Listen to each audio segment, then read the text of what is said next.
My name is Shannon Gabriel. I work in Madison, Wisconsin at the Area Agency on Aging of Dane County.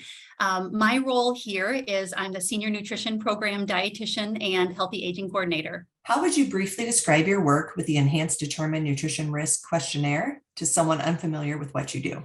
Well, we have been using the Determine tool, just like everyone else has been for so long, but decided to start gathering more information and provide better tailored resources for our program participants. We specifically wanted to better identify and assist older adults suffering from malnutrition. And we still asked the original 10 standard questions, but have added 2 columns to assist our case management social workers with probing further into the individual's responses. The middle column contains the probing questions, and it's not required to ask all of the questions. And you'll understand why I say that. There's a lot of questions that we added in this middle column to create conversation and get more details. They're just really to be used as suggestions and a guide. And then we take the additional information that we receive from those probing questions, and we started a final column that has specific referrals for that individual. Now, in addition to the probing questions and referral columns, we were able to add in a few other really great tools. We were able to add in the UCLA 3-item loneliness scale. And this scale was inserted under question number 2, which is I eat fewer than 2 meals in a day. And it's really neat to see, like, how would you go from I eat fewer than 2 meals in a day to asking the loneliness scale. But we know that, if someone is eating less food than they were in the past, that certainly could be because of appetite or an illness, or because they are lonely and depressed. So we added in the UCLA 3-item loneliness scale here. If they answer yes to being lonely or depressed, then we roll right into that script of questions. There's 2 other new additions that we added. And like I said earlier, we're really focusing on identifying adults that are at risk for malnutrition. So we started using the 2-question MST, the malnutrition screening tool. Like I said, it's a 2 questions. So we wanted something to focus on malnutrition, but we wanted it to be brief because we know there's already so many questions. And the 3rd tool that we were able to add in is a food insecurity 2-part question. So we also kept this brief. We don't like to have more than 2 questions on any tool that we add in. That wasn't a rule. That just happened to be how it worked. But when we ask the food insecurity questions, then we're able to really go give those specific referrals for additional food resources. What I find incredibly important about this tool, in addition to the probing questions and the resources and the MST tool, loneliness script, and the food insecurity tool, I love all the touch points because in my role, I'm the dietitian, I'm the healthy aging coordinator. So I am providing nutrition counseling through Zoom, phone, or home visits. And then I'm also coordinating the healthy aging and nutrition classes. I teach some of them, just coordinate others. But in every single one of the 10 questions that we ask, the referrals are refer to a dietitian, refer to evidence-based nutrition or healthy aging classes, refer to a meal site, refer to home delivered meals, of course, and then, they're always going to come in contact with me. So that's one of our overarching goals, was to work on reducing malnutrition. How did you get started? What was your very first step to begin the process? Well, I can't take credit for that. As a AAA office, we work in close collaboration with other AAAs in Wisconsin.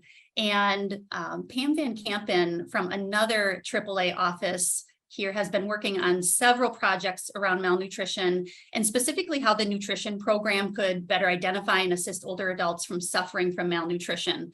So she developed the first version of the Enhanced Determine to use in the entire state of Wisconsin. They're still working on rolling that out, but she started it, and then we just took that tool she graciously gave to us, and personalized it for Dane County. So we worked with our case managers on identifying the probing questions and then tailored the resources for our county.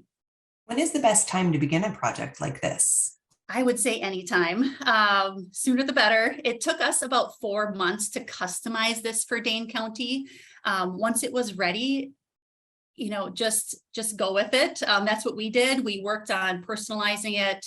And after that 4-month time frame, just rolled right into it. We started in May of 2021 and started at, throughout our entire county, offering this tool. And some may prefer to begin using it at the beginning of a program year, but since our individuals on home delivered meals have assessments annually at different times, we didn't find that that would be beneficial. So we just rolled it out when we were ready. What, if anything, would you do differently?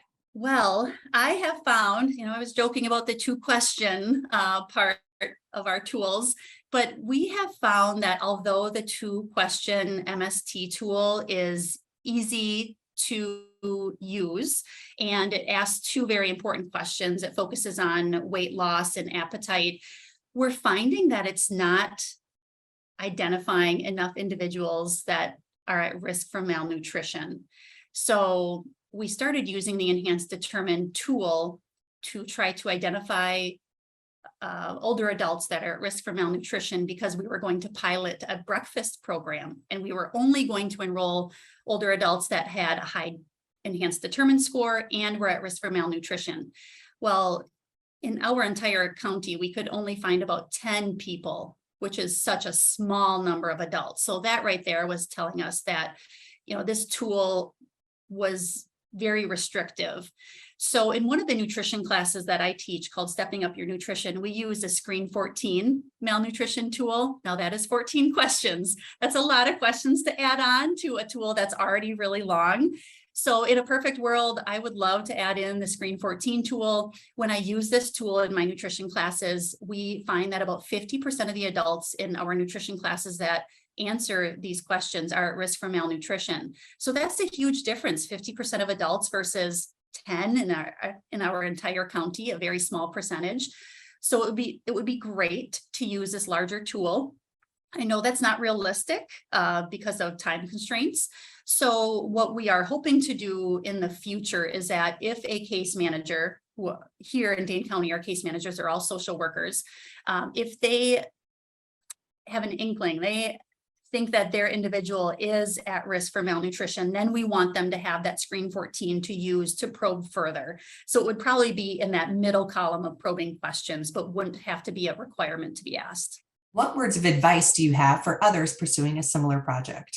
I would say to make sure and develop a team. Our team was our case managers. The middle column, the probing questions that I keep mentioning, these were all questions that they were already asking, but we just didn't have it down on paper. And each of them have their set questions that they ask, and they're good at what they do. We just needed to compile all of these probing questions and get them down on paper so that everyone could utilize these great questions to dig deeper. So definitely utilize the people that are doing this already.